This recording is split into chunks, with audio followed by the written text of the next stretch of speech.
क्यों लोग दूसरों का बुरा करने का सोचते हैं? कर सकते हो तो भला करो, मालिक खुश होगा। कभी किसी का बुरा न सोचो, न करो,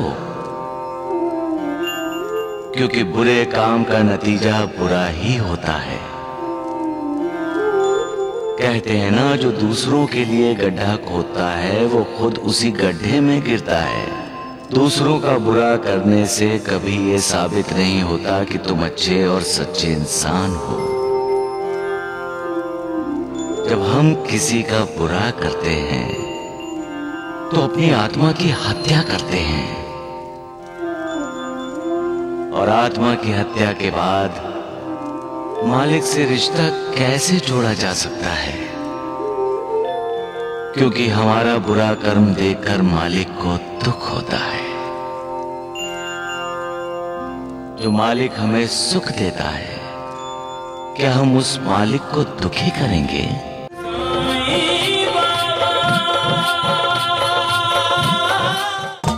अरे राम राम राम राम। अरे मूर्खों, जल्दी जल्दी कदम बढ़ाओ। अरे हमें द्वारिकानाथ जी के रिहा होने से पहले ही पहुंचना है, हमें देर हो रही है। देर से तो आप उठे और आप हमको बोल रहे हो। अरे कुछ बोला तू? नहीं नहीं, मैं तो देरी से उठने की बात कर रहा हूँ। अरे मगर कौन देर से उठा? आप, क्या? आपका ये सेवक, आप तो एक ही दफा ऊपर उठेंगे। अरे चेकर मूर्ख। अरे वैजी, अरे राम राम राम, द्वारिकानाथ जी। अरे अरे मैं कह रहा था तुमसे कि देर हो जाएगी मूर्खों, देर हो गई। द्वारिकानाथ जी की जय, द्वारिकानाथ जी की। अरे बोलो मूर्खों, जय। आपको खुली हवा में देखकर मन प्रसन्न हो गया है। राम राम राम। आखिर सच्चाई की जीत हुई वैजी। लेकिन मुझे एक बात समझ में नहीं आई, आप लोग पुलिस थाने क्यों नहीं आए? अरे राम राम, इन मूर्खों की वजह से देर हो गई। अरे मुंह क्या देख रहे हो, हाथ डालो। अरे राम राम, मुझे नहीं, अरे द्वारिकानाथ जी को। द्वारिकानाथ जी की जय, द्वारिकानाथ जी की जय, द्वारिकानाथ जी की जय। क्या बात है भाई, कल तक तो तुम दोनों मेरे खिलाफ बातें करते थे और आज कल तक आप डूबता हुआ सूरज थे और हम हमेशा उगते हुए सूरज को प्रणाम करते हैं। हाँ, आज आप फिर उग गए। इसीलिए शिरडी वाले आपका स्वागत करना चाहते हैं। अरे राम राम। द्वारकानाथ जी, और स्वागत के लिए आपकी सवारी तैयार है। आओ द्वारकानाथ, गधे पे बैठो। क्योंकि आप ना गधे से भी गए गुजरे हैं। जी, अरे मूर्खों, कहाँ जा रहे हो? आइए, बैठिए।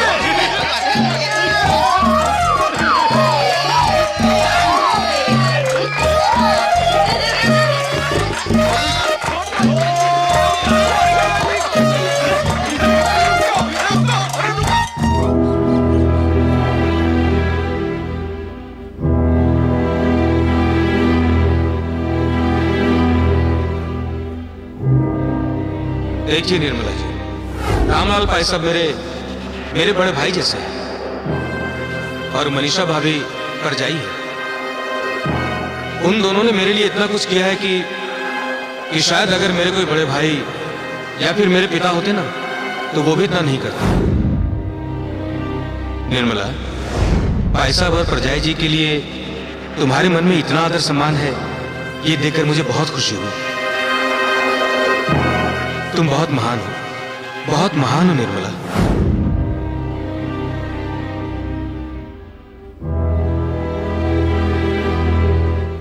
निर्मला बेटी, निर्मला। माँ, क्या हुआ? श्याम सुंदर जी आ गए? कहाँ है वो? श्याम सुंदर जी नहीं, वो साइकिलें वापस आ गई जो हमने पिछले हफ्ते भेजी थी। हम सोच रहे थे कि इस बार तो पैसे आएंगे,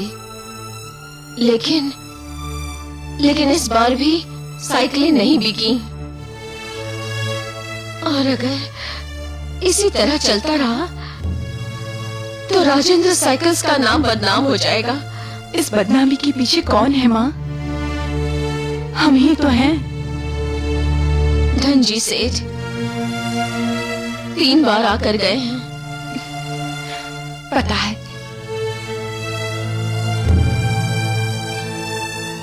कुंदन लाल जी भी कह रहे थे कि उनके पैसे हम कब लौटाएंगे। यहाँ काम करने वालों को भी 2 महीने से तनख्वाह नहीं दे पाए हम। कुछ दिन और इसी तरह चलता रहा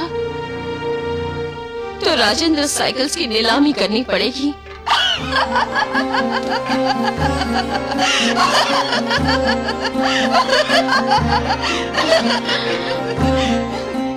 माँ, चल कपड़ से हमने राजेंद्र साइकिल्स और रामलाल जी की सारी धन दौलत अपने नाम कर ली। नतीजा क्या हुआ? दुर्योधन की तरह हम भी सब कुछ हार गए। उसने अपना राजपाट, अपने भाई बंधु और अपने सारे रिश्तेदार खो दिए। और मैंने तो अपने पति को ही खो दिया। सुख, चैन, मन की शांति सब कुछ खो दिया। निर्मला, होश में आओ निर्मला, होश में आओ। माँ, मैं होश में हूँ। इस वक्त मैं होश में हूँ। उस वक्त मैं होश में नहीं थी जब तुम्हारे बहकावे में आकर मैंने रामलाल जी को धोखा दिया। पिताजी सच ही कहते थे, हमेशा सत्य का साथ देना चाहिए, असत्य का कभी नहीं।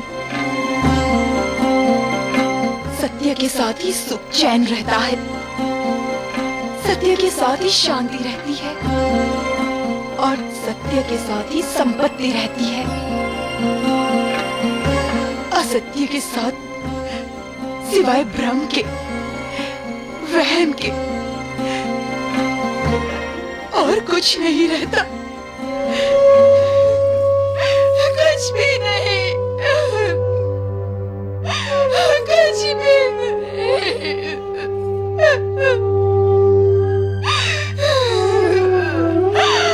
कुछ भी नहीं। इस बात से इनकार नहीं किया जा सकता कि जहां सत्य है वहां सुख, चैन, शांति है। जो सत्य छिपाता है वो अपने मन की शांति खो बैठता है। जो सत्य से दूर भागते हैं वो कामयाबी से दूर भागते हैं। जो सत्य को स्वीकार नहीं करता उसे जिंदगी में नाकामयाबी का सामना करना पड़ता है। इसलिए सदा सत्य की राह पर चलो, सत्य का साथ दो और सत्य ही बोलो। सबका मालिक एक।